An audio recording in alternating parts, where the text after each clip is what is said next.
Bien joué. Alors, donc je commence par un tout petit, un tout petit euh, point sur la programmation neurolinguistique. Donc, c'est un bien grand mot pour la petite chose que je veux vous dire. C'est qu'en fait, notre cerveau, il est programmé pour capter de l'information d'une certaine manière. Donc, on capte de l'information avec plein de choses, avec notamment tous nos sens. Hop. Donc, on va capter de l'information avec notre vue, avec notre odorat, avec notre ouïe, avec notre toucher, avec notre goût. Ça, c'est vraiment notre cerveau est programmé pour que tous ces sens viennent construire notre perception. Et à l'heure d'aujourd'hui, ce qui est le sens le plus travaillé, en tout cas, c'est l'ouïe. C'est ce que je suis en train de faire là. C'est-à-dire, je vous parle, on se parle énormément. À la limite, la vue est utilisée avec des slides comme je suis en train de vous montrer, ou potentiellement parfois avec du dessin, mais c'est des sens qui sont utilisés et qui sont utilisés aux dépens des autres. C'est-à-dire qu'on n'utilise absolument pas le sens du toucher, le sens de l'odorat, le sens du goût. On n'utilise absolument pas ces sens-là, alors que justement, si on multiplie le nombre de sens qui vont être touchés pour une personne, on va multiplier du coup les possibilités d'abord d'attirer l'attention de la personne qui nous écoute, donc qu'on est en train d'adresser. Si on a son attention, dans ces cas-là, on va sûrement susciter également des questions, des interactions, des discussions. Et à partir de ce moment-là, du coup, on a tout gagné puisqu'on va susciter de la compréhension et donc de la mémorisation. Et c'est bien ce qu'on cherche à terme à chaque fois, avec un prototype, avec une maquette, avec quelque chose de concret. C'est vraiment d'essayer de faire en sorte qu'ils nous écoutent, qu'ils nous comprennent et qu'ils nous retiennent. Parce que justement, comme ça, on va pouvoir le toucher dans le futur, on va pouvoir l'impliquer, le faire investir, on va pouvoir faire plein de choses derrière. Et donc, pour ça, il va falloir qu'on joue sur un maximum de sens. Et pour jouer sur un maximum de sens, il faut matérialiser, il faut concrétiser une idée par quelque chose. Alors, on va voir qu'il y a plein d'étapes, mais justement, on va essayer de solliciter un maximum de ces sens-là. Alors, qu'est-ce que c'est qu'un prototype pour vous? Je vous pose la question, est-ce qu'un prototype, c'est quelque chose de concret? Est-ce que ça reste une idée? Qu'est-ce que c'est pour vous un prototype? N'hésitez pas à me le mettre dans le chat. Écrivez-moi ce que c'est pour vous un prototype. Est-ce qu'il y a une différence avec une maquette? Qu'est-ce que c'est?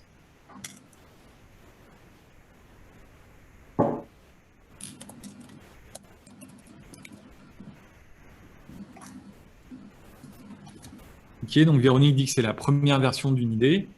Ouais, c'est effectivement une bonne définition. Si un produit ou une prestation qu'on peut tester auprès d'une cible, ok, donc il y a la volonté de tester.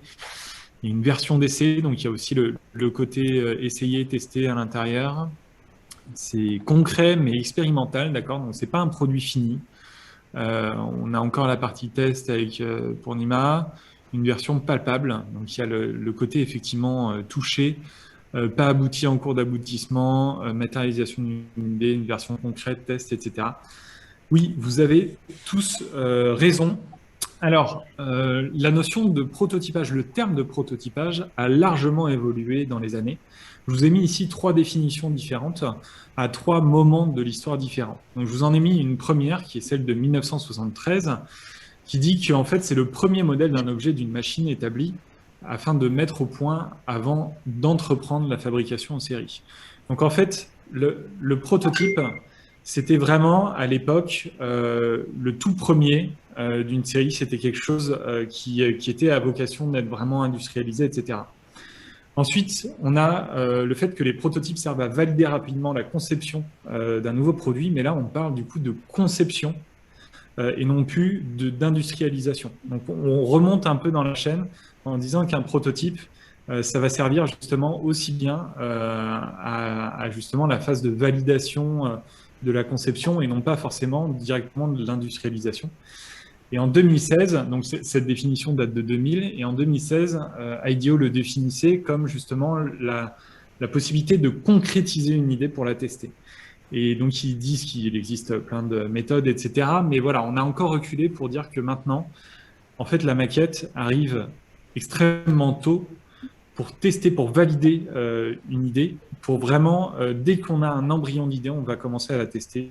Et donc, la notion entre maquette et prototype, et c'est là où je veux en venir, est devenue extrêmement floue. Maintenant, on utilise le terme maquette ou prototype dans le même, pour la même intention en tout cas. Avant, le prototype, c'était vraiment le premier produit d'une série industrialisée. Maintenant, un prototype, il existe des prototypes basse définition, moyenne définition, haute définition.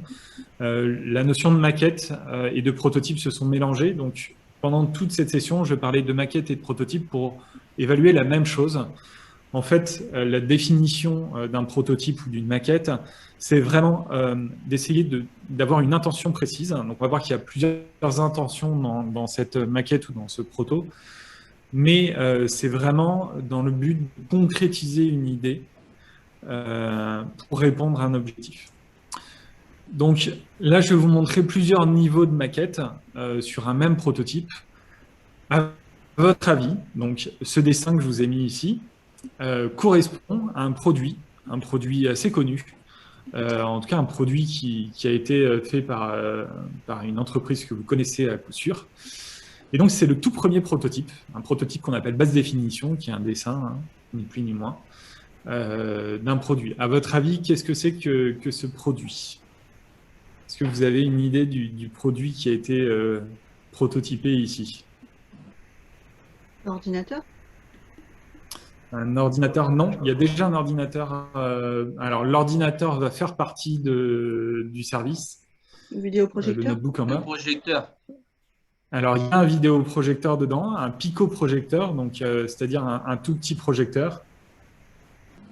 Mais ce n'est pas le service que je cherche à avoir. Ce n'est pas le produit qui est derrière. OK. J'avance du coup. Véronique dit un home cinéma. Non. Ce n'est pas un home cinéma. Deuxième version de ce même produit. Donc, cette fois-ci, il l'a tangibilisé, il l'a concrétisé. Donc, il est passé du dessin à la forme. Donc, il a pris un casque et il a fait évoluer sa maquette. Ah, le casque virtuel? Alors, c'est de la réalité virtuelle, mais quoi comme réalité virtuelle?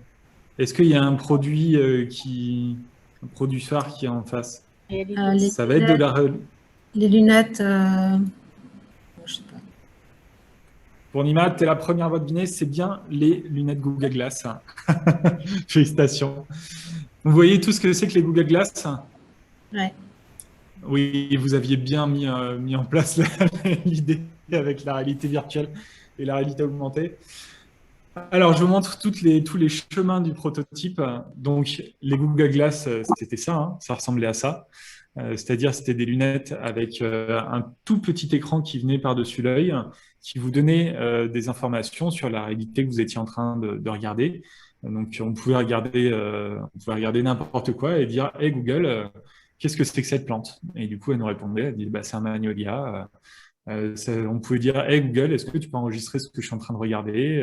Hey Google, tu peux appeler ma mère ou enregistrer l'audio que je suis en train d'écouter, etc. » Voilà, on avait tout ça et on pouvait communiquer et voir en même temps via ce petit écran qu'il y avait en surplus. Et donc, il existait deux modèles. Le modèle avec des lunettes, celui qu'on voit plutôt sur la gauche avec les lunettes bleues, qui étaient des lunettes correcteurs, ou sans les lunettes, donc sans verre, avec juste le petit écran qui passait devant. Voilà. Ce qui nous intéresse, c'est de voir justement par là où on est passé. Donc, on voit ici, en fait, dans le tout premier prototype que je vous ai montré, il a la volonté de juste connecter un bout de plexiglas à son ordinateur via un petit projecteur. Et donc, le coat hanger, là, c'est en gros un cintre. Donc, il y a un cintre en métal qu'il aurait enlevé pour faire en sorte que le plexiglas tienne au niveau de la vue pour que le projecteur projette sur une paroi de plexiglas pour rajouter de la sur son étang. Que chez Google, ils ont une notion de intéressante. En fait, tous les vendredis après-midi sont destinés à une manière, enfin à de la R&D en gros. Donc tous les vendredis après-midi, ils peuvent, s'ils veulent, prototyper quelque chose. Donc lui, il dessine ça un vendredi après-midi. Il a un processus de validation. Son manager lui dit OK, je te débloque une semaine pour que tu travailles sur le prototype que tu m'as présenté là. Donc il a une semaine pour passer à ce prototype que vous voyez là, où il a pris un casque de vélo sur lequel il a mis des grandes tiges en métal. On voit que sa plaque de plexiglas, elle est toujours là. Son ordinateur, on ne le voit pas beaucoup, mais il est en dessous. Et il a un truc collé sur ses lunettes qui sert à projeter sur la plaque de plexiglas. Donc ça, c'est le niveau prototype, une semaine. Une fois que ce prototype-là est passé, il a une phase de validation. Est-ce que oui, on décide d'aller plus loin? Est-ce que non, on décide d'arrêter là? Et donc oui, ça a été plus loin. Donc là, il a un mois pour miniaturiser sa technologie, pour voir la faisabilité technique, etc. Donc, il est sur un nouveau prototype qui est comme ça. En fait, il utilise une notion de projection qui existe déjà, qui est une sorte de mini-projecteur qui projette dans un bout de plexiglas. Et on voit qu'il a condensé tout son électronique sur une carte ici, et il l'a collé sur des lunettes. Donc, il a réussi à miniaturiser sa technologie. Et enfin, il arrive à une version plus industrialisable, etc. Je vous montre tous les prototypes par lesquels ils sont passés. On voit qu'il y a eu des problèmes de batterie au début, où ils devaient faire en sorte que la batterie soit aussi miniature, etc. Ils sont passés par plein d'étapes pour arriver justement à un produit fini, classe, propre, etc. Mais ils sont passés par un nombre de prototypes incalculable. Le seul truc sur ce prototype-là, c'est qu'ils ont été technocentrés, c'est-à-dire qu'ils ont vraiment mis l'accent sur comment faire en sorte de miniaturiser la technologie, les batteries, la projection, etc. Mais ils n'ont pas tellement testé l'usage. Et donc forcément, quand le produit est sorti, il est sorti à 1 500 $, donc à peu près 1 100, 1 200 euros, pour que, en gros, quelqu'un face à vous parle, mais vous n'étiez pas sûr si vous parlez à vous, si vous parlez à quelqu'un dans ses lunettes, etc. Donc c'était un peu bizarre. Et puis quand il y a eu plein de dérives sur le fait de filmer sans savoir d'être filmé, etc. Bon bref, donc ça n'a pas rencontré l'usage. Ils auraient dû tester ça avec les lunettes avant même de développer et d'investir énormément. Mais voilà, il y a eu une culture du prototype qui a été assez intéressante. Et c'était de la réalité virtuelle avant que la réalité virtuelle devienne quelque chose d'intéressant. C'est vraiment précurseur puisque c'est sorti en 2011 et ils ont arrêté la production en 2015. Ok, mais on voit qu'on est passé par plein de types de prototypes. Donc, tu dis, Mohamed, que c'était le début du Lean Startup. Oui, effectivement, c'était le début du Lean Startup où on allait très vite tester des choses sur le marché. Ici, je vous montre justement une stratégie de prototypage qu'il faut qu'on puisse adopter. C'est-à-dire qu'il y a plein de niveaux de prototypes. Il y a des prototypes basse fidélité, moyenne fidélité, haute fidélité et de la pré-industrialisation. Et il faut bien passer par justement toutes ces étapes-là. Parce que, en fait, au plus on avance dans la qualité de la fidélité, donc dans la qualité du prototype, au plus l'investissement en temps et en argent va être important. Or, on a plein de choses à valider avant d'investir beaucoup de sous et beaucoup de temps. On a d'abord à valider que les gens comprennent bien notre concept, qu'ils trouvent que c'est une bonne idée, que l'intérêt est là, que le besoin est là. On va devoir valider que techniquement c'est possible, avant même de vraiment tout miniaturiser, etc. On va devoir valider que l'usage est le bon, qu'il n'y ait pas de frein dans l'utilisation. On va devoir valider que le style est correct, que c'est quelque chose qui intéresse les gens, que les gens le trouvent beau, c'est-à-dire que s'ils le trouvent moche, ils l'utiliseront moins ou pas. Donc voilà, on a plein de choses à valider avant de se dire, bah, ok, j'investis à fond dans un prototype que je vais pré-industrialiser. On va passer par beaucoup de prototypes qui vont avoir des ambitions, des objectifs différents. Et donc, chaque maquette aura son objectif. Ici, par exemple, je vous montre le prototype de Airbnb. Donc, Airbnb, qui, quand il l'a lancé, s'appelait Airbed and Breakfast. Donc, littéralement, matelas gonflable et petit déjeuner. C'est de là d'où vient le nom Airbnb. Et donc, c'était une personne qui faisait des dessins sur des paquets de céréales.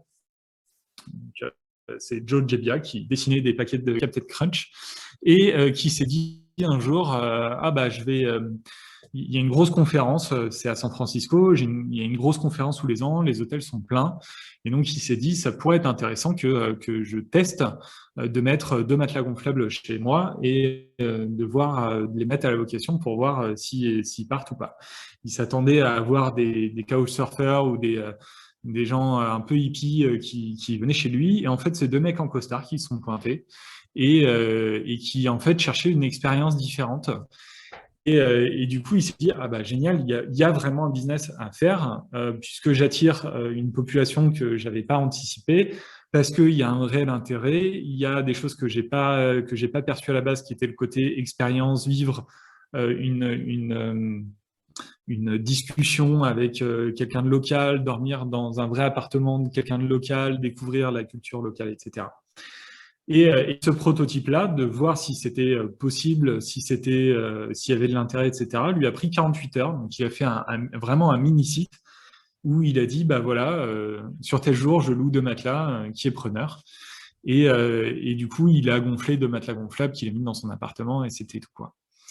Et derrière, vu qu'il a eu l'intérêt, il a commencé à améliorer ville par ville son site internet et puis il a commencé à grossir, mais il a fait tout justement en mode lean startup, donc en faisant des petits pas et en testant à chaque fois. Il a testé plein de prix différents pour ses matelas gonflables. Est-ce que les gens étaient prêts à dormir pour des matelas gonflables pour 10 euros, pour 150 euros, pour 30 euros, etc. Et vous voyez ce qui marchait pas, quel était le prix, etc. Deuxième manière de prototyper, là de manière vraiment très frugale, c'est-à-dire sans investir de coûts, sans investir d'argent. Innocent, vous connaissez certainement cette marque-là, c'est des petites bouteilles de jus de fruits qui coûtent extrêmement cher. Non, ça ne vous parle pas? Et ben, en fait, c'est des jus de fruits où tout ce qu'il y a à l'intérieur est 100% naturel. Et donc, ils ont décidé de faire un test. Ils ont été dans un festival, ils sont venus avec 1 tonne de fruits et 2 mixeurs, puisqu'ils sont 2 fondateurs. Et du coup, on rentrait dans leur espèce de petit stand et il y avait 2 poubelles à la sortie, une poubelle oui, une poubelle non. Et un énorme écriteau derrière eux qui dit est-ce qu'on devrait quitter notre job pour se lancer dans l'affaire dans l'affaire Innocent. Et donc, en fait, Innocent, c'est des jus de fruits qui ne comportent que du fruit. Donc, il leur a dit, bah, c'est exactement ce que vous aurez dans les bouteilles. Donc, ils avaient plusieurs recettes, le C'est parti mon coco, le 1, 2, 3 soleil, le fresquis, etc. Et donc, dans le C'est parti mon coco, il y a de l'ananas, de la banane et de la coco. Et donc, ils prenaient les fruits, ils les mixaient face à eux, ils les mettaient dans la bouteille. Les gens buvaient du coup ça et ils jetaient la poubelle dans oui, vous devriez quitter votre job pour vous lancer ou non, vous ne devriez pas quitter votre job pour vous lancer. Donc ça leur a coûté 0. Hein. Ils ont juste mis 2 poubelles et ils sont venus avec des mixeurs, etc. Et donc ils faisaient payer leur smoothie, hein, le prix qu'ils mettraient dans les supermarchés. Et donc, ils ont eu au moins leur retour tout de suite, très rapidement, alors que ça ne leur a rien coûté. Donc, c'est vraiment ça mon message, c'est de dire vous pouvez prototyper vraiment à moindre frais pour tester l'intérêt, l'usage, etc. Dyson est une entreprise que vous pouvez souvent prendre en exemple et sur laquelle vous pouvez vous renseigner justement. Donc Dyson, c'est des fabricants d'aspirateurs, mais pas que. Maintenant, ils fabriquent aussi des sèche-mains, etc. Ah, il y a Catherine qui nous rejoint. Donc c'est vraiment une entreprise qui est basée sur le prototype. Quand ils ont commencé, James Dyson a commencé son entreprise en faisant du coup les premiers aspirateurs sans sac, alors que lui était représentant en vente de sacs d'aspirateurs, donc il s'est quand même tiré une balle dans le pied. Hein. Mais c'était assez intéressant parce avant de sortir son premier aspirateur, il a fait 6000 prototypes dans son garage avant de sortir son premier aspirateur. Et donc maintenant, c'est vraiment une culture du prototype. Si vous allez dans la banlieue de Londres, dans leur énorme usine Dyson, dans laquelle ils font justement la conception, tout est en carton, etc. Ils testent plein de choses, plein de de papier mâché, etc., pour tester plein de formes, pour voir ce qui fonctionne ou pas. Véronique, tu dis, est-ce que ça marche pour les produits et les services? Oui, tout marche pour le produit ou pour le service. Je vous montre plein d'exemples, parfois produits, parfois services numériques, parfois produits digital, etc. Hop, et donc James Dyson, son premier aspirateur qu'il a créé, c'est celui-ci, celui qu'on connaît maintenant. C'était ça son premier prototype, son premier prototype viable qui fonctionnait réellement. Et voilà le tout premier dessin qu'il avait créé. Et si vous allez dessus, ils ont un énorme j'allais dire cimetière, mais non, musée de prototypes qui est assez intéressant. Ok. Je vous montre un dernier exemple que je trouve assez hallucinant. C'est l'application Yo. Je ne sais pas si vous connaissez cette application-là. C'est une application qui ne sert à rien, qui envoie juste Yo. Point. C'est tout ce qu'elle fait. C'est vraiment tout ce qu'elle fait. Donc, vous avez, comme à gauche, là, votre répertoire. Je vais cliquer sur Léo et ça va envoyer Yo à Léo. Et c'est tout ce que ça fait. Donc, c'est un développeur qui a développé ça en moins de 4 heures, qu'il l'a mis sur, sur l'App Store. Et il y a eu un tel emballement sur cette application. Ils ont fait plus de 2 millions de téléchargements en un an. Mais c'est surtout qu'il a réussi, du coup, la personne qui a développé ça, a réussi à lever 1,5 million pour ne lâcher que 15% de la société, donc ce qui valorise la société à 10 millions, basé sur 4 heures de développement d'un prototype.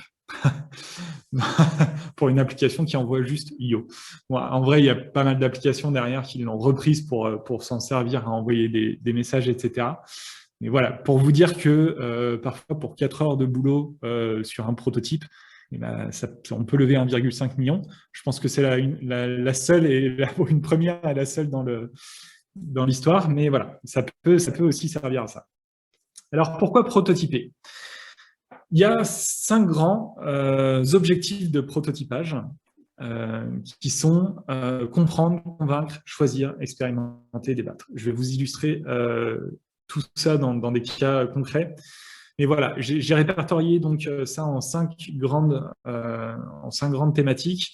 N'hésitez pas, je vous ai mis le lien en dessous, vous aurez les slides à la fin, sur un livre qui a été écrit par Nicolas Mainviel, Martin Loquin et Olivier Watley, qui sont 3 amis, et dans lequel on a mis plein de prototypes qu'on conçoit ensemble, parce qu'on travaille ensemble. Et donc, on a répertorié ça dans convaincre, comprendre, choisir, expérimenter et débattre. Alors, le premier, comprendre.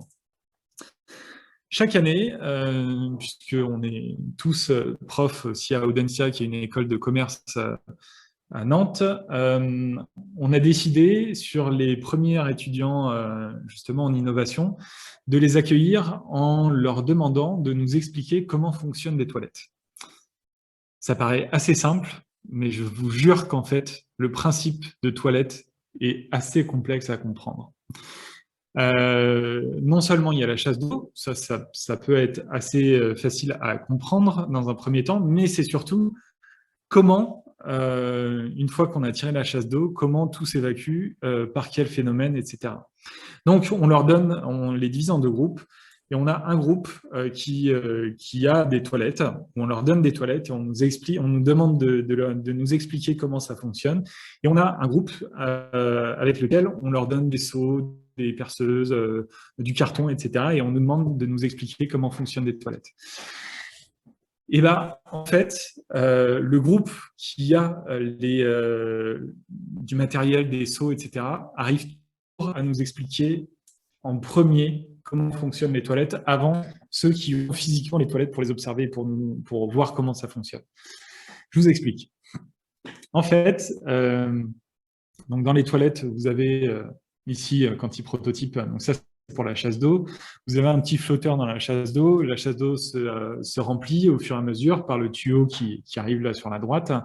Et il y a un petit flotteur qui, quand la chasse d'eau est suffisamment pleine, vient boucher le tuyau d'arrivée d'eau pour éviter que la chasse d'eau déborde en permanence. Bon, ça, c'est assez simple.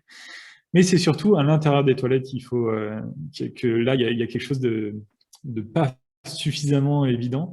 C'est qu'en fait, vos toilettes, elles passent d'un récipient assez grand à un tuyau plus petit et un coude qui permet de créer.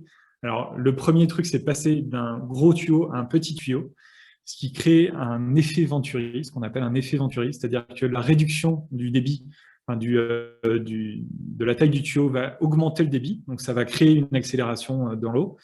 Et le fait d'avoir le coude, ça vient créer une aspiration qui aspire du coup ce qu'il y a dans les toilettes. Donc ça, quand on observe des toilettes de base, c'est un objet connu pour nous, donc on ne s'est jamais posé la question de comment ça fonctionnait. En plus, c'est un outil industriel, donc il y a plein de petits éléments dans les toilettes qui sont faits pour l'industrialisation, mais pas du tout pour le mécanisme en soi. Et du coup, tout ça vient de gêner la compréhension, alors que quand on vient prototyper et essayer de comprendre, on va mettre dans un seau de l'eau et puis on va voir qu'en fait, il n'y a rien qui part. On va se poser la question, on va essayer de réduire le tuyau, on va voir que c'est mieux, mais que tout ne part pas. Quand on fait le coude, on se dit « Ah ok, en fait, le coude est important, pourquoi ?» Et donc, on va venir mettre la main, on va venir voir que ça crée une aspiration, etc. Donc, c'est en faisant qu'on va vraiment comprendre comment ça fonctionne, etc. Et on peut aussi prototyper pour faire comprendre les autres en le faisant utiliser, en disant « Ah, ok, c'est comme ça que tu utilises, c'est comme ça. » En fait, on aide les gens à se projeter et donc à comprendre l'utilisation, à comprendre l'objectif de notre service ou de notre produit. Ok, deuxième objectif, celui de convaincre. Donc ça, c'est assez facile. En général, c'est l'objectif numéro 1 quand on fait un prototype, c'est vraiment d'essayer de convaincre sa hiérarchie d'investir dans le projet, convaincre les utilisateurs d'acheter son produit, convaincre des collaborateurs de venir les aider, etc. Ici, je vous ai mis un autre aspirateur. Alors, je vous jure, je ne suis pas branché aspirateur, hein, mais c'est l'aspirateur Rowenta, qui justement voulait faire un aspirateur sans sac comme Dyson.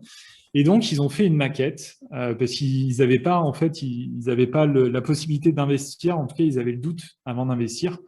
Donc, ils ont décidé de créer un prototype.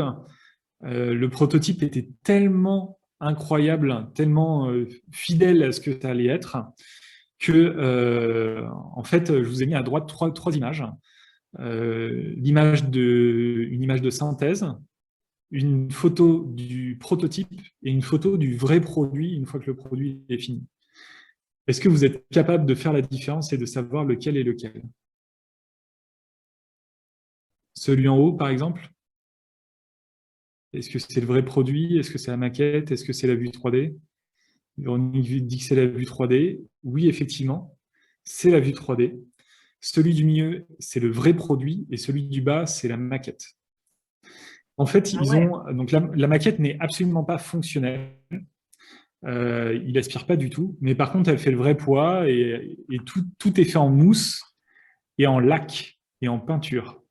Donc, c'est-à-dire qu'il y a de la mousse et à l'intérieur, pour qu'elle fasse le vrai poids, ils ont mis des poids d'Alter, d'Omios, donc Decathlon. Ils ont mis vraiment physiquement à l'intérieur le poids pour qu'il fasse le vrai poids. Et le truc qui est hyper intéressant, c'est qu'ils ont été, avec ce prototype-là, voir toutes les grandes surfaces, Carrefour, Leclerc, Géant, etc. Ils ont été voir toutes les grandes surfaces et ils ont dit, bon, bah voilà, c'est notre nouvel aspirateur. Et ils ont prié pour qu'ils n'appuient pas sur le power parce que rien fonctionne à l'intérieur, c'est une maquette. Mais ils ont dit, voilà, c'est notre nouvel aspirateur, combien vous en commandez?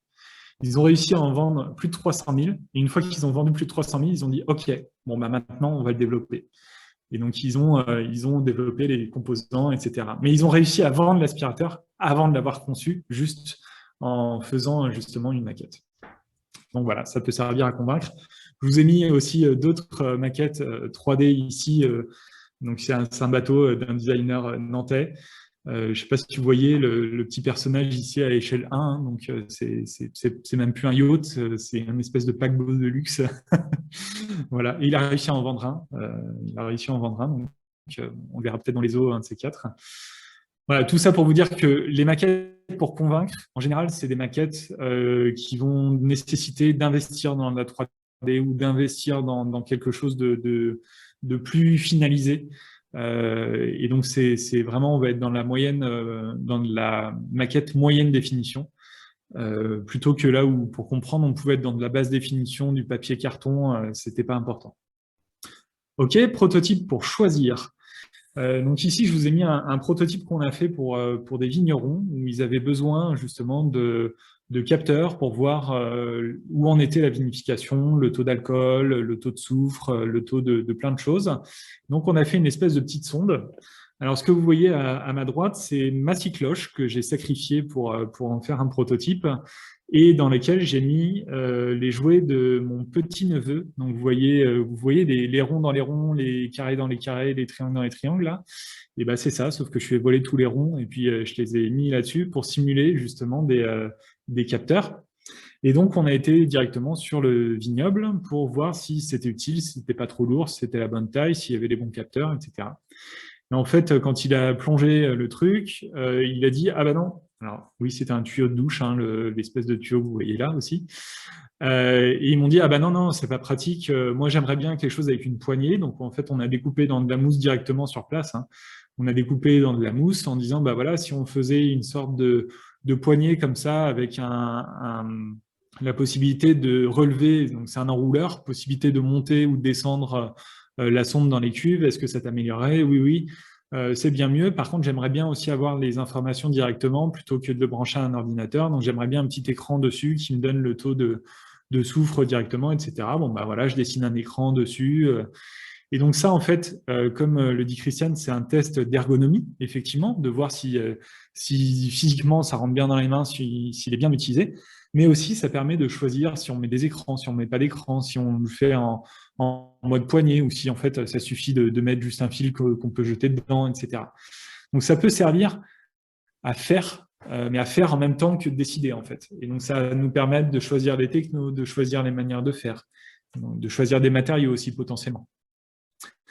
Voilà. Quatrième objectif de prototypage, c'est celui d'expérimenter. Alors, je vous ai mis deux exemples sur expérimenter. Le premier, c'est avec le CHU d'Amiens, qui a créé un plateau dans son hôpital dédié à l'expérimentation et à la formation. Donc, ils ont créé vraiment un faux plateau dans lequel ils ont mis du vrai matériel. Et ça sert notamment beaucoup à la formation, mais aussi à tester des nouveaux protocoles médicaux, etc. Ici, par exemple, je vous ai mis la photo d'une aide soignante qui vient positionner un patient pour une radio. Et du coup, c'était dans sa formation, là notamment dans son évaluation. Et le patient s'est mis à simuler une crise d'épilepsie pendant qu'il était en train de monter sur la table. Sauf que ça, on ne peut pas le faire dans un vrai hôpital parce que dès qu'il se met à convulser, la porte était encore ouverte. En face, il y a la salle d'attente, donc les gens voient la personne en train de convulser, il y a des choses qui tombent, etc. Et donc l'objectif, c'est de voir comment l'aide-soignante réagit pour voir si elle a les bons réflexes, etc. Donc ça sert à son évaluation. Mais ça sert aussi notamment à voir si la table est à la bonne hauteur, ça sert à voir si le protocole médical est bon ou si au contraire il faut changer des choses dans l'enseignement, etc. Et donc ils ont justement ce plateau pour faire tous ces tests-là et voir au fur et à mesure si tout fonctionne bien, si tout le monde est bien formé et si tout marche correctement. Mais je vous ai mis un deuxième exemple qu'on a fait pour Mondial Assistance, hein, on va pas se cacher, hein, c'est ceux qui viennent vous dépanner sur la route quand vous appelez votre assurance. Assurance fait appel à soit Europe Assistance, soit Mondial Assurance, enfin, peu importe, pour justement venir vous dépanner. Et du coup, on essayait de prototyper, d'expérimenter une interface qui nous servait à déclarer des incidents et à voir comment les gens pouvaient intervenir. Donc, on avait le choix, soit on dessinait physiquement à quoi cette application allait ressembler, mais on ne savait pas exactement quoi mettre dedans. Donc, en fait, on a mis un conseiller, quelqu'un qui décroche au téléphone en permanence, et on a décidé de créer des simulations. Donc là, on était un peu comme dans une pièce de théâtre. Et donc, la personne qui est derrière la grosse impression d'un téléphone, puisque c'est du carton où on avait imprimé un faux téléphone. Il avait des boutons dans les mains, il avait des sortes de panneaux qui étaient validés, répétés, retour, déclenché. Enfin voilà, il avait plein d'actions sur ces faux boutons. Et donc, on lui proposait des scénarios. Donc, c'était bonjour, je me connecte, j'aimerais déclarer un incident sur l'autoroute. Et donc lui, il sortait des panneaux. OK, est-ce que c'est un pneu crevé? Est-ce que c'est un accident? Est-ce que c'est, enfin voilà, il sortait plusieurs panneaux. Et on venait cliquer sur le panneau. Et puis lui, du coup, il nous répondait, d'accord. Je peux vous envoyer quelqu'un dans 15 minutes. Est-ce que ça vous va? Est-ce que vous voulez attendre? Est-ce que vous avez besoin de ça? Etc. Donc, il sortait des panneaux. Et au fur et à mesure, on avait des panneaux vierges et on écrivait pour essayer de construire notre scénario et voir si tout était fluide, si la navigation dans cette application potentielle était fluide, etc. Donc, ça nous a permis d'expérimenter et de voir si tout fonctionnait bien. Et enfin, le dernier, je suis désolé, je vais assez vite, mais je vois qu'il est déjà 13 heures, c'est pour ça, c'est de débattre. Donc, je vous ai mis l'exemple d'un projet qu'on a fait pour la RATP, qui était dans leur entrepôt, ils ont des gros entrepôts autour de Paris, pour voir chaque bus qui rentre à l'entrepôt, il va être testé, lavé, ils vont checker la mécanique, etc. Et donc, ils ont ces grands entrepôts-là dans lesquels les chauffeurs de bus et de cars viennent le matin pour prendre leur bus, partir, revenir, etc. Et du coup, c'est des centres techniques qui coûtent extrêmement cher. Et donc, la RATP s'est dit, vous devez faire des coupes budgétaires et s'est dit, au lieu que nous, on les fasse tout seuls dans notre coin et que ça satisfasse personne, eh ben, on va plutôt essayer de prototyper les choses ensemble pour essayer de générer du débat entre nous et de voir quelles solutions, ensemble, on peut trouver. Donc, on a fait venir autour de la table des agents, des conducteurs, des agents d'entretien, des mécanos, des personnes de la direction, etc. Et on a prototypé à quoi ressemble un centre technique à l'heure actuelle. Donc, on a découpé dans du bois le centre RATP, on a mis là les trucs rouges, c'est les places de parking, on a mis l'accueil, on a mis tous ces trucs-là. Et on a mis des post-it rouges sur tout ce qui coûtait de l'argent et on a mis des post-it jaunes sur tout ce qui en rapportait. Et l'objectif était de transformer tous les post-it rouges dans des post-it jaunes. Donc en fait, on est arrivé à débattre de plein de choses. Donc il y a eu plein d'idées qui ont surgi, des idées notamment potentiellement de se dire toutes les voitures des chauffeurs de bus qui sont sur les places de parking la journée, est-ce qu'en fait on ne pourrait pas faire de l'autopartage, c'est-à-dire mettre sa voiture à disposition pour des personnes qui sortent de Paris en journée, et du coup se dire que les chauffeurs peuvent se faire un revenu complémentaire en louant leur voiture à la journée. Du coup, ça enlèverait des places de parking parce que les voitures seraient utilisées, donc ça nous réduirait cet espace-là, ou alors ça nous laisserait des places de parking dispo pour les louer, pour louer des places de parking et donc les transformer en revenus. Les chauffeurs de bus ont dit ouais, ça peut paraître intéressant, mais moi je suis pas tellement chaud pour laisser ma voiture pour la faire louer, etc.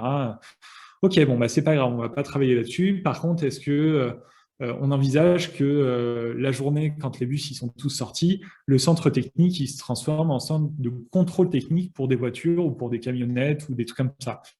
Ah oui, ça peut être intéressant, c'est notre métier, on a les personnes qui sont dispo, qui sont là, etc. Ok, du coup, on a transformé un post-it rouge dans un post-it vert, etc. Et donc, on a débattu, on a avancé comme ça jusqu'à ce que on ait suffisamment de post-it jaunes pour rendre le site rentable avec des nouveaux services et sur lesquels tout le monde était d'accord et que tout le monde avançait dans la même direction. Ok, bon, j'ai été assez rapide sur ces exemples-là, mais donc on voit bien expérimenter, convaincre, choisir, comprendre et oui, je pense que je les ai tous dit, comprendre, convaincre, choisir, expérimenter et débattre. Donc il faudra toujours avoir à l'esprit que quand on fait un prototype, il faut bien qu'on donne un objectif à ce prototype. Il ne peut pas répondre à tout. Un objectif de convaincre va être vraiment différent d'un objectif d'expérimenter. C'est-à-dire que je ne vais pas utiliser le même prototype, je ne vais pas mettre le même argent dedans, je ne vais pas mettre le même investissement en temps, je ne vais pas mettre le même effort, etc. Donc c'est bien ça qu'il va falloir qu'on conserve en tête à chaque fois. Pour ça, il y a plein d'outils, je vais avancer très vite. Vous avez la possibilité d'utiliser de la pâte à modeler, d'utiliser de la pâte à sel, de l'argile pour faire du modelage. Vous avez la possibilité de faire de l'impression en 3D si vous avez accès à des imprimantes 3D. Si c'est un outil numérique, vous avez la possibilité de faire des interfaces directement. Donc là, il y a plusieurs niveaux de prototypage aussi dans le numérique. Et je le souligne parce que souvent, les gens qui font du numérique se disent « Ah non, c'est tellement facile que je vais faire directement l'interface que je veux définitive ». En fait, non, parce que ça, quand même, ça va vous prendre du temps, ça va vous prendre du développement, etc. Donc, on commence à tester les interfaces directement en papier, dans lesquelles on va pouvoir venir découper, rayer, barrer, refaire, etc., recoller un bout de papier dessus.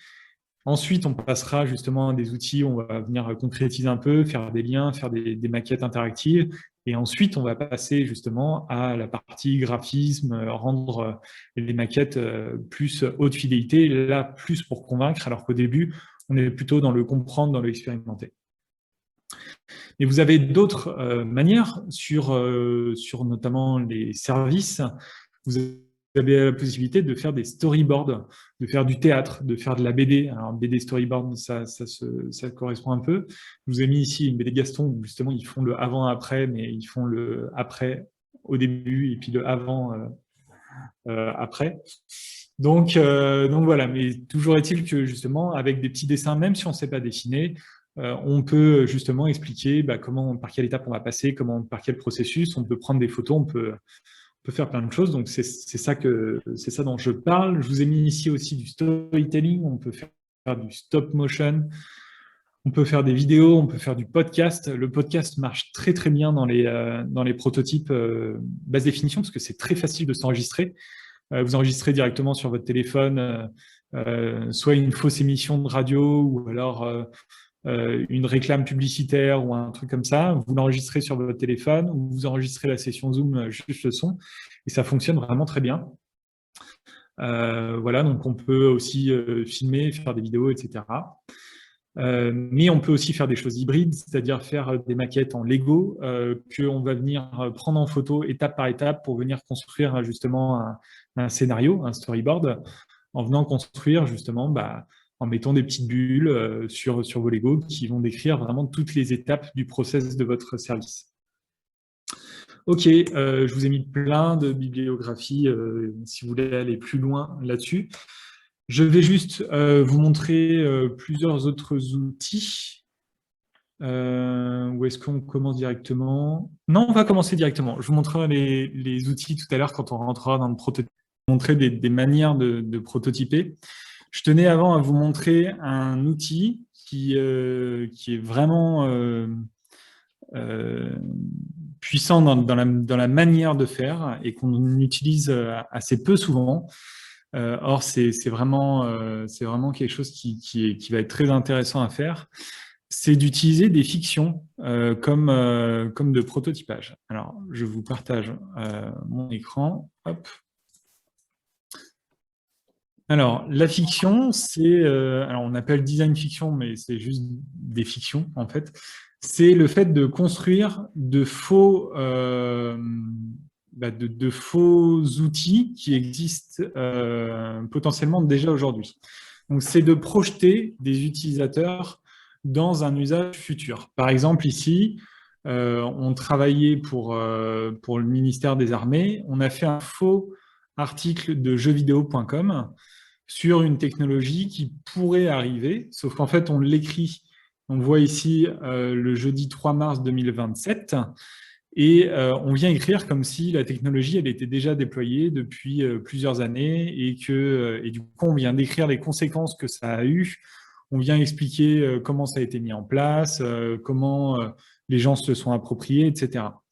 Donc ça va être super intéressant parce qu'on peut écrire du coup de faux articles de journaux comme celui-ci.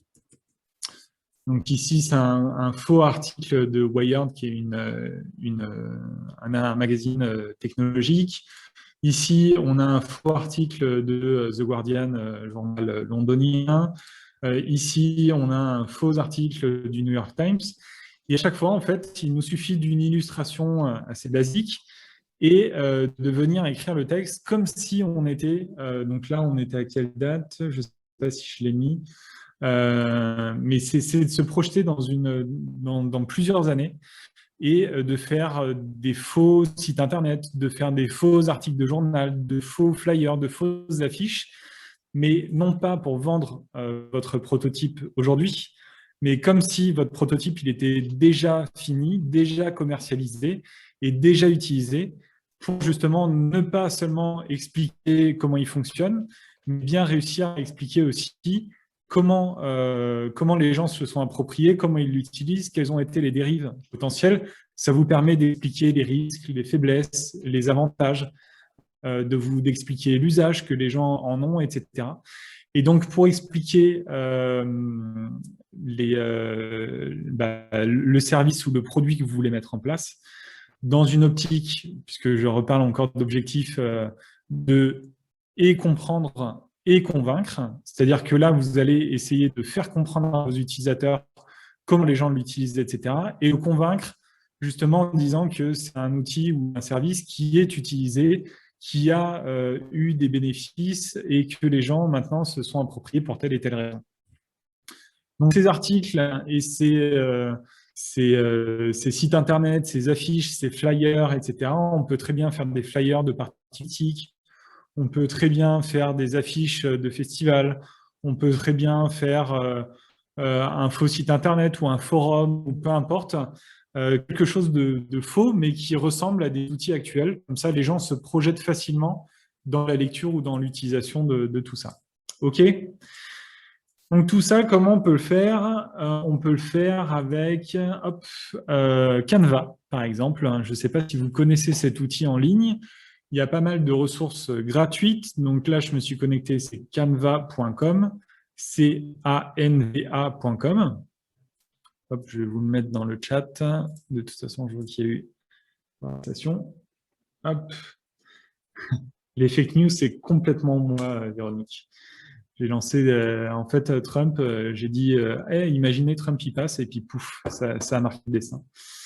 Donc Canva, c'est pour faire justement assez rapidement des affiches, des publications Facebook, des publications Instagram, etc. Donc là, par exemple, je clique sur affiche, il m'emmène vers un outil d'édition dans lequel j'ai énormément de ressources à ma disposition. Je vais venir, par exemple, mettre ça.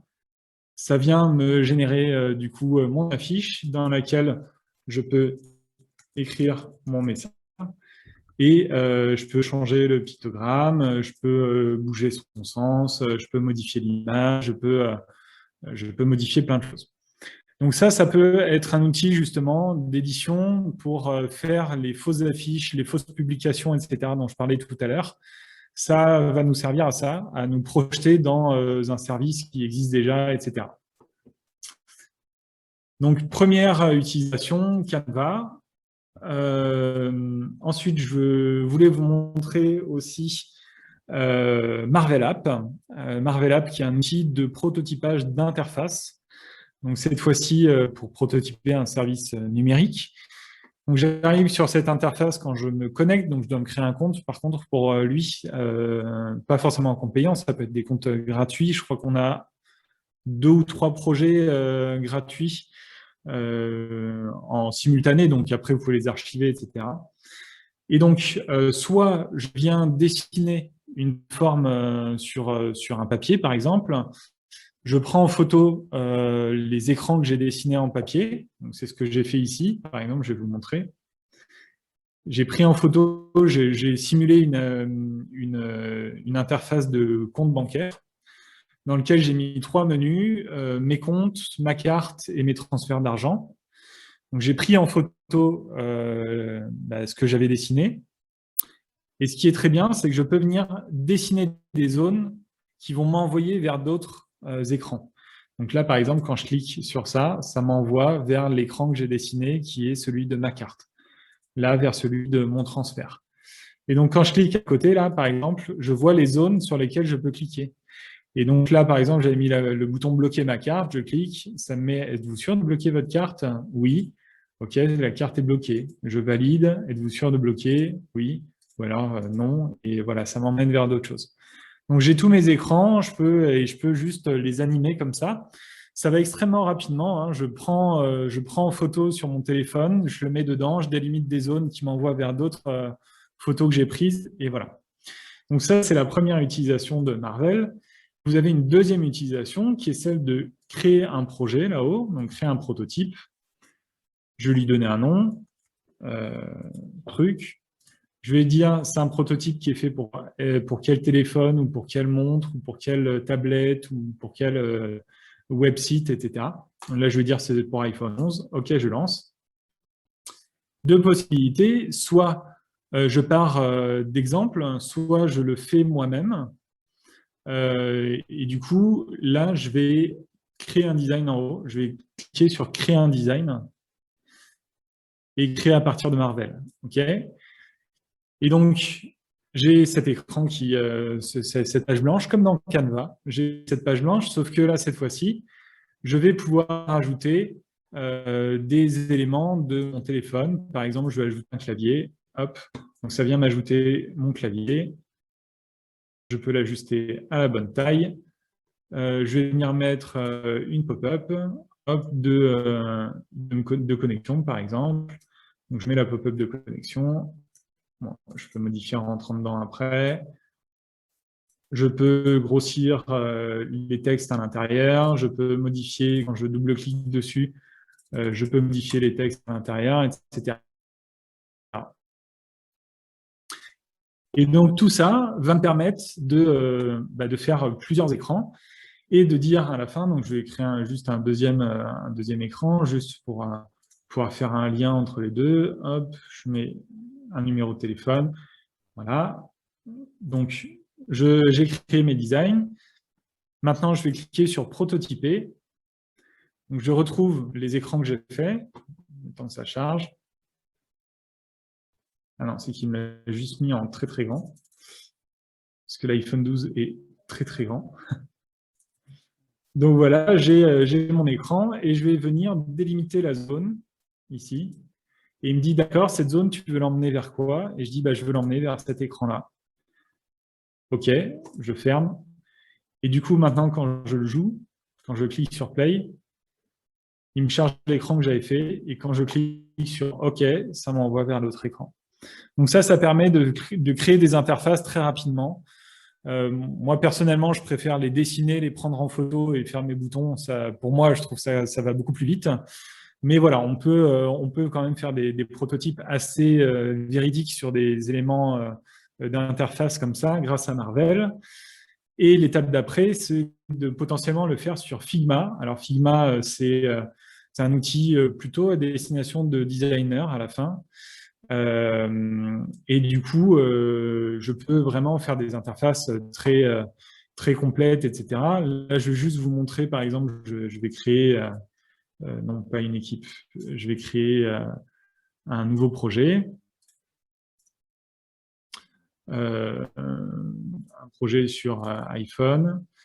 Et voilà, et donc là, je vais pouvoir venir dessiner des boutons, des zones dans lesquelles je vais venir mettre du texte, dans lequel je vais pouvoir venir dessiner des formes si je veux, etc. Et puis ensuite faire les liens et tout ça. Donc ça ressemble à Marvel, c'est juste qu'on peut aller plus loin dans l'édition des formes, du visuel, etc. On peut créer plus de couleurs, plus de tout ça. Et je pense que dans un premier temps, Marvel fait très bien l'affaire et peut vous permettre de créer les interfaces que vous voulez. Donc voilà pour les quelques outils en ligne que je vous conseille pour la création de visuels. Après, vous n'avez pas besoin forcément d'outils. Vous pouvez très bien faire un Google Slide, de faire un PowerPoint ou peu importe, pour faire une fausse pub, pour faire un faux flyer, etc. Il n'y a absolument aucune contrainte d'outils. Mais voilà, pour ceux qui ne connaissaient pas Canva, je comptais vous le montrer quand même parce que ça vous offre quand même un gain de temps assez incroyable sur des outils qui sont déjà prêts à mettre en place. Et Marvel pour faire des applications sur lesquelles on peut cliquer et bouger, etc. OK, est-ce qu'on peut faire un storyboard sur Canva? Je ne suis pas sûr. Je ne suis pas sûr. Moi, je pense que ce qu'il vaut mieux faire, c'est de faire un storyboard sur un PowerPoint ou autre de toutes les étapes, mais de le coupler, parce qu'on peut faire plusieurs prototypes pour venir maqueter plusieurs moments de mon service ou de mon concept. Et donc, ce que je vous conseille là, notamment sur ce que vous avez tous imaginé, c'est de faire un storyboard, donc, dans lequel vous venez mettre chaque étape. Vous pouvez le faire sous format roman photo, par exemple, en prenant des photos de chacun des moments. Donc, vous prenez en photo devant votre écran à vous connecter, vous prenez une photo de la connexion à Zoom, vous prenez une photo, etc. Et donc, vous faites comme il y avait dans les magazines à l'époque de romans photo avec Brian qui allait chez Brenda pour prendre le thé, machin, etc. Enfin bref, il y avait des sortes de romans photos, ils mettaient des bulles avec des gens qui discutent. Et ben c'est un peu pareil, on peut faire un storyboard comme ça en faisant une sorte de roman photo. Et à un moment, s'il utilise une application, ben on va insérer l'application Marvel, ou à un moment, s'il regarde une affiche pour se projeter dans un service, et ben on va prototyper l'affiche, etc. Est-ce que c'est clair pour tout le monde? Yes? Ok. Oui. Et ben, il nous reste 50 minutes. Ce que je vous propose sur ces 50 minutes, c'est que on les utilise pour faire pendant 30 minutes des prototypes de nos services. Donc, essayer de bien compléter le storyboard, essayer de faire potentiellement un roman photo ou même, je vois que justement Eric a partagé storyboarddat.com qui est effectivement intéressant pour faire du storyboard. Donc, n'hésitez pas à faire justement ce storyboard, mais surtout à prototyper, par exemple, une réclame, soit une affiche, soit voilà, pour vendre les mérites de votre concept que vous avez. Ou alors, vous pouvez très bien faire une sorte de fausse émission. Donc, vous enregistrez l'audio du Zoom pour faire une fausse émission France Inter ou radio, je ne sais pas quelle réunion, Radio Réunion ou une radio locale que vous puissiez avoir. Faites une émission comme ça où on va dire bon, bah, on reçoit aujourd'hui le fondateur de la startup machin qui propose son service depuis 2 ans. Alors, dites-nous où est-ce que vous en êtes, pourquoi les gens utilisent votre service, etc. Et donc, faites une fausse émission de radio comme ça. Donc, je vous propose de faire ça pendant 30 minutes. Ensuite, pendant 10 minutes, on présente chacun le prototype aux autres équipes et puis on se garde un petit débrief. Ça marche ? 30 minutes, ça va passer extrêmement vite, comme tout. Donc, vraiment, mettez le booster. Commencez par décider ensemble de qu'est-ce que vous faites comme prototype. Est-ce que vous faites une émission de radio? Est-ce que vous faites une affiche? Est-ce que vous faites un flyer? Est-ce que vous faites un storyboard? Okay. Et ensuite,